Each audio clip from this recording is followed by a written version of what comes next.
अस्सलाम वालेकुम जी, मैं हूं नजमुल हसन बाजवा। आपको हमारे फेसबुक पेज और यूट्यूब चैनल पर खुश आमदेद। पिछले कुछ दिनों से नून लीग को झटके लगते जा रहे हैं। मतलब एक विकेट, फिर दूसरी विकेट, फिर तीसरी विकेट और विकेट दर विकेट से इनकी गिरती चली जा रही है। ज़िमनी इंतखाबात से पहले नाज़रीन इकराम जिस कदर ये कॉन्फिडेंट थे, बल्कि ओवर कॉन्फिडेंट थे, ये बताते फिरते थे अपनी निजी महफिलों में भी, हम तो 15 सीटें आराम से जीत जाएंगे क्योंकि हमारे सर के ऊपर शफकत का हाथ है, हमारे सर के ऊपर वो जब तक हाथ सलामत रहेगा ये तो कोई मसले वाली बात ही नहीं है। लेकिन जो ही अवाम ने मोबिलाइज होना शुरू किया, जो ही इमरान खान ने अवाम को मोबिलाइज करना शुरू किया, तो इनके होश जो है वो फिरना शुरू हो गए, क्योंकि जिनका शफकत का हाथ इनके सर के ऊपर है वो भी दो दो कदम पीछे हटते चले गए।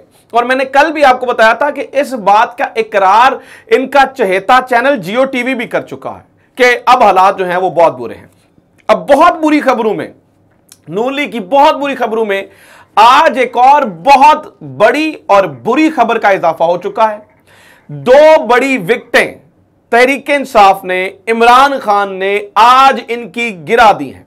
ये यूं ही समझिए कि गिरती हुई दीवार को एक धक्का और लगा है और 17 जुलाई को यह दीवार मुकम्मल तौर पर गिरती हुई नजर आ रही है। अब चाहे इनको जोड़ने के लिए वो समद बॉन्ड हो, चाहे इनको कायम रखने के लिए वो शफकत का हाथ हो, वो सारी की सारी चीजें बेकार नजर आती हैं। दो बड़ी विकेटें कौन सी गिराई हैं इस बारे में मुझे आपको बताना है और ये बड़ी इंटरेस्टिंग स्टोरी है। इसके अलावा ये क्या करने की कोशिश कर रहे हैं, किस लेवल पर जाने की कोशिश कर रहे हैं और इमरान खान के खिलाफ क्या कर रहे हैं, इस बारे में मुझे बात आपसे करनी है। तफसीली तौर के ऊपर ये दोनों चीजें करनी है, लेकिन उससे पहले मैं छोटी छोटी एक दो चीजें वो आपके साथ डिस्कस करना चाहता हूं। सबसे पहली बात तो ये है नाज़रीन इकराम कि मैंने इससे पहले वीडियो में आपको बताया था कि इमरान रियाज खान के साथ जेल में क्या हुआ, और मैंने आपको यह बताया था कि किस तरह से यह शक का इजहार किया जा रहा है कि उन्हें जेल में जो है वो जहर दिया गया हो। अब इस बात का जो मतलब आप समझिए ना कि जिस बात के बारे में हम शक का इजहार कर रहे थे, ex prime minister Imran Khan ने, तहरीक इंसाफ के चेयरमैन इमरान खान ने इस बारे बात करके इस मामले पे मोहरे तस्दीक सब्त कर दी है और उन्होंने यह कह दिया है कि हमें शुबा है कि इमरान रियाज खान को जेल में जहर दिया क्या हो। यानी कि यह बात अब स्टैब्लिश हो चुकी है, यह बात अब सामने आ चुकी है कि वाकई जेल में कुछ ऐसा इमरान रियाज के साथ हुआ है। ये लोग इस हद तक नीचे गिर गए, ये लोग इस हद तक गिर गए, इस पॉइंट पे पहुंच गए हैं कि इमरान रियाज खान यानी कि एक ऐसी आवाज जो कि इनके मुखालिफ हो, उसको हमेशा के लिए खामोश कराने पर तुल गए हैं। इसके ऊपर ना कोई जर्नलिस्ट बॉडीज बोल रही हैं, ना कोई तंजीमें बोल रही हैं, ना ह्यूमन राइट्स की कोई जो है ना वो तंजीमें बात कर रही हैं, ना वो मोमबत्ती माफिया सामने आ रहा है, ना वो बात बात पे बाहर निकले वाली आंटीज बाहर आ रही हैं जो कि मेरा जिस्म मेरी मर्जी के नारे तो लगाती हैं, लेकिन यहां पर जो जुल्म हो रहा है, यानी कि जो इंसानी जो हकूक है उनके नारे तो लगाते हैं, लेकिन यहां पर जो जुल्म हो रहा है इसके ऊपर चुप है। एक बात। दूसरी बात यह है नाज़रीन इकराम के इन्होंने एक और बड़ा जुल्म यह किया, मैंने कल भी आपको कैलकुलेट करके बताया था कि 20% कीमतें जो हैं वो पेट्रोल की और डीजल की नीचे जानी बनती हैं।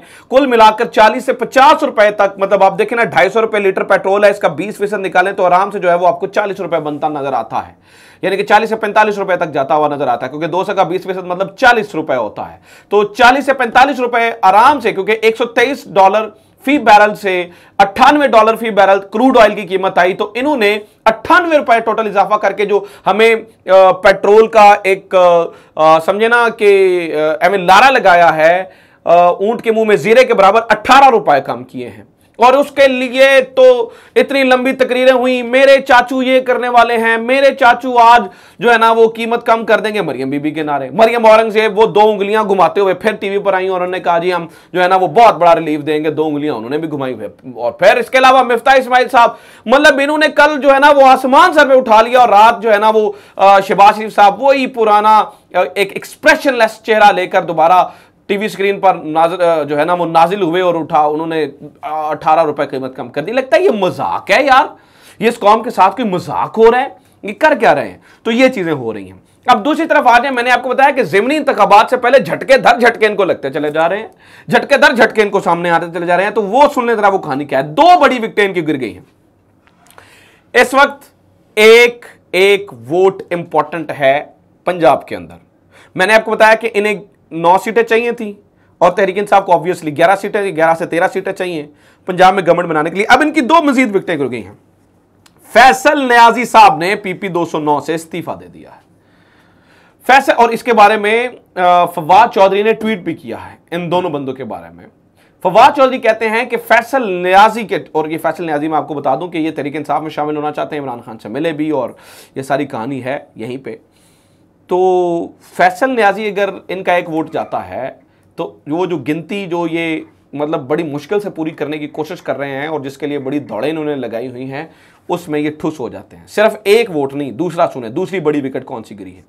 मोहम्मद काशिफ साहब जाली डिग्री के ऊपर जो नाअहल हो गए, ठीक है, नाअहलियत उन्हें सुप्रीम कोर्ट ने किया था और अब उनका जो है ना अभी तक नोटिफिकेशन नहीं हुआ था, अब उन्हें जो है ना वो उनका नोटिफिकेशन भी जारी हो रहा है।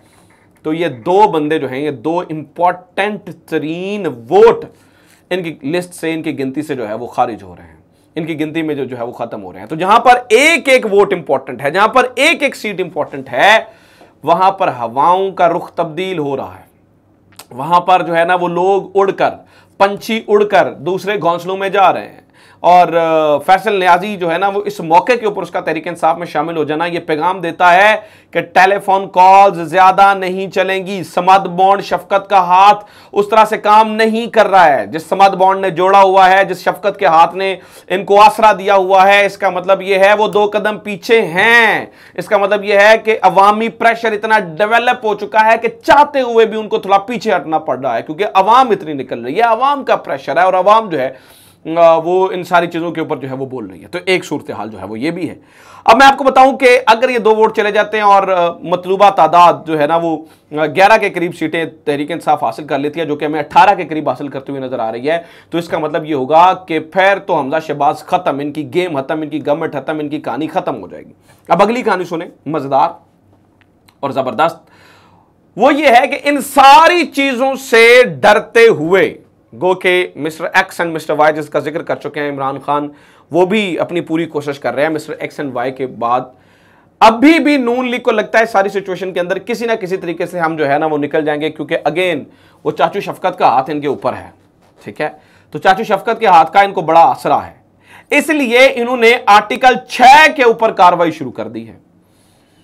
और ये क्या चाह रहे हैं? ये चाह रहे हैं कि किसी तरीके से इमरान खान को गद्दार साबित किया जाए। कौन सा गद्दार? वो गद्दार जिसने पाकिस्तान का नाम सरबुलंद किया, वो गद्दार जिसने नामूस रसालत पर पहरा दिया, वो गद्दार जिसने यूएन में तकरीर की, वो गद्दार जो रीजनल रीअलाइनमेंट कर रहा था, वो गद्दार जिसने पाकिस्तान के सब्ज पासपोर्ट को इज्जत दी, वो गद्दार जो अमरीकी सदर के सामने बैठा रहा और पर्चियां नहीं पड़ी, वो गद्दार जिसने अमरीका के अंदर पाकिस्तानियों का सबसे बड़ा इकट्ठ किया, और वो गद्दार जिसको मुल्क के साथ पहला वज़ीर आज़म ऐसा था जिसको नाम से लोग जानते थे, और वो गद्दार जिससे पूरी उम्मत मुसलमान अपना हीरो करार दे रही है सिर्फ और सिर्फ नामूस रसालत की वजह से, उसको गद्दारी का सर्टिफिकेट जारी करने के लिए आर्टिकल 6 के तहत कार्रवाई करने का राणा साहब जो है वो सोच रहे हैं।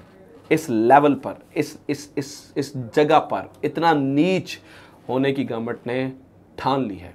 ये अब तक की सूरत हाल है, ये अब तक की अपडेट है, और ये इस वक्त सारी गेमें पढ़ रही हैं।